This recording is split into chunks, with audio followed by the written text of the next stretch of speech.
Materi kali ini saya akan membahas mengenai doktrin. Apakah gereja masih membutuhkan doktrin?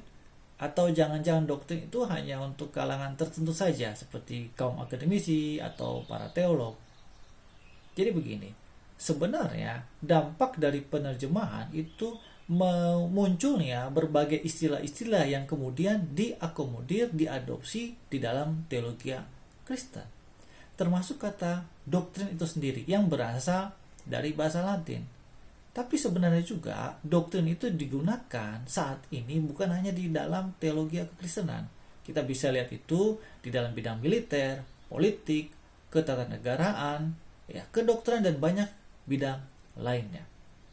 Dalam kaitannya dengan penerjemahan Alkitab, kita kenal salah satu kitab suci, ya, edisi bahasa Latin, yaitu Vulgata yang dibuat oleh Hieronymus.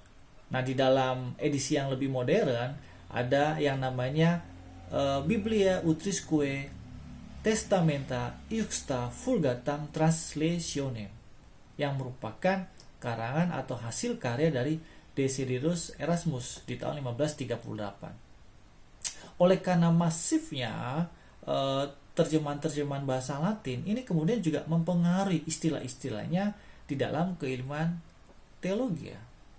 Nah, sekarang coba kita lihat di dalam bahasa Latinnya itu sendiri, artinya di dalam kitab sucinya. Otomatis pasti ayat-ayatnya juga di dalam bahasa Latin. Nah, sebagai contoh, saya berikan dari Ulangan 32 ayat 2. Concrescat in pluvia doctrina mea fuat. Mudah-mudahan pengajaranku menitik atau mengalir laksana hujan. Nah, perhatikan di situ ada kata doktrina. Mea itu merupakan pronoun. Kira-kira ajaran siapa dalam konteks Ulangan? Ajaran Musa. Nah, Musa mendapatkan dari siapa? Dari Allah. Jadi bicara tentang ajaran Allah itu sendiri, doktrin. Lalu kemudian di dalam Markus 4 ayat 2 saya bacakan, et dosebat eos in parabolis multa et disebat ilis in doctrina sua.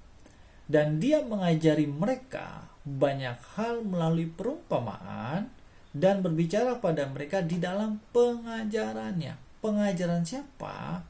Pengajaran Yesus di situ.